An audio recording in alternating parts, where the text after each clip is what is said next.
He's bottom lane. Thanks, Riv. I want to welcome Robert Exley and Bubba Dub from compLexity after a win against CLG. Congratulations on that one. Robert, I want to hit you with a question straight off the bat, which is that earlier in the split, you tweeted out, how do you play against a team that doesn't know what they're doing? Well, I will now pose that question to you. How do you play against a team that doesn't quite know what they're doing against CLG?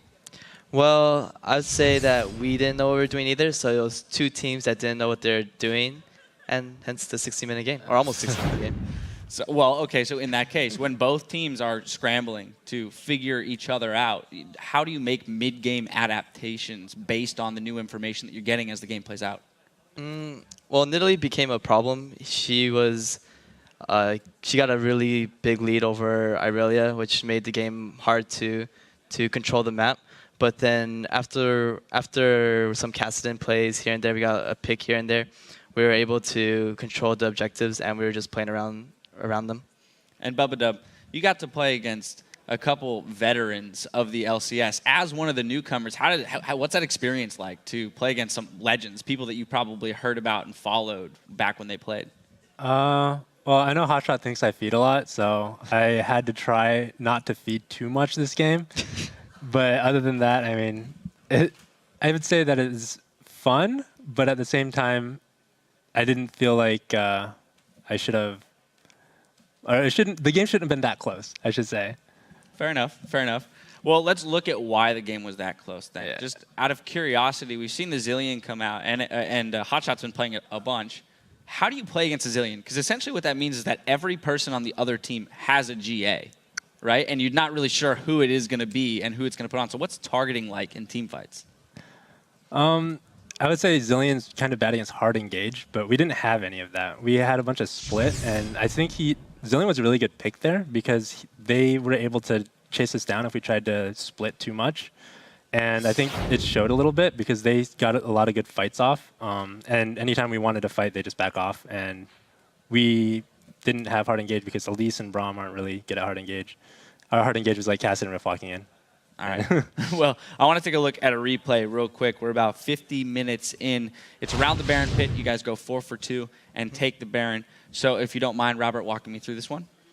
So what are we doing here? The call was to burn Baron. We get the Baron. I'm just hitting the front line while the rest of my team is like creating chaos with chaos. And and when the Zilean or Tristana got popped, we immediately turned for Tristana and we immediately just chased them down. And at that point we were almost went 4 for 0, but then the Zilean just, oh my god. Yeah, the Zilean bombs are wreaking havoc. Yeah, I saw all my whole team like at low HP, and I was like, where did half my team go? Yep, where did my team go? Combusting. Well, after that, you guys, methodically close out the game. It took a little bit of time. As you said, it's hard to siege up against that. You don't have the hard engage, and you were able to close out the game. But I now want to look kind of into the future a little bit. Unfortunately, you guys are now sitting outside of playoffs in that 7th spot. So looking ahead towards relegations, what are you guys looking to do as a team to like regroup in mindset and re-qualify? I would say that the only thing that we're working on is ourselves and just to get better as a team. As you can see, we're notorious for being unable to close out games, and that's just something that we just need to work on as a team.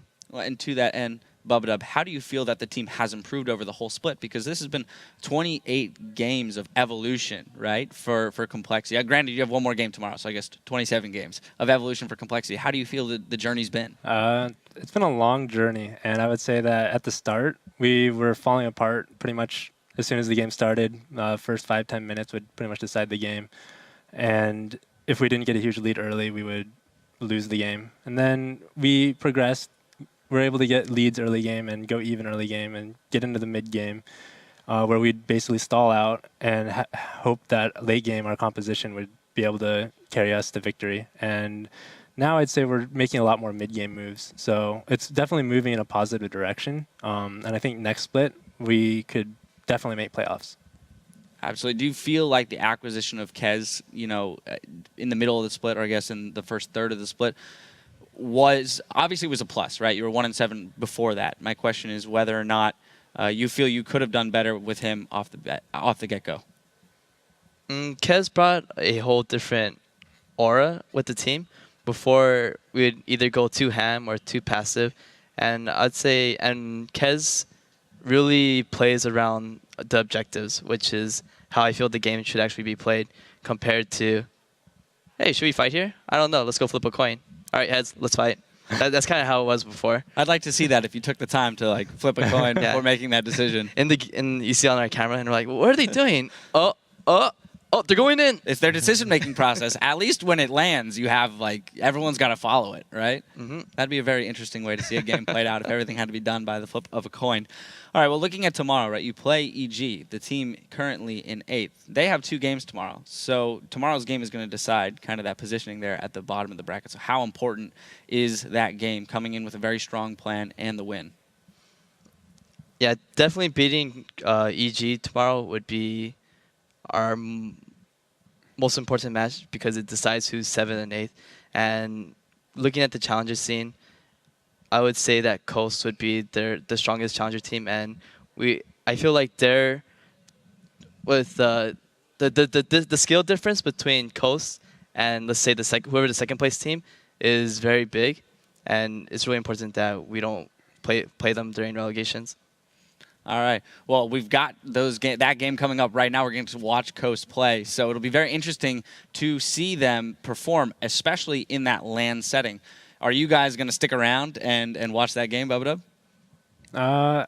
Maybe. I like to watch these games from the comfort of my own home normally, so I'll probably head home and then tune in. That's fair. Kick the shoes off, lay back on the couch and all that junk. I like it. All right, guys. Well, thank you very much for joining me on the desk. Congratulations on the win. Best of luck in tomorrow's match against EG. I know it's an important one. Now we're going to throw it back over to Riv and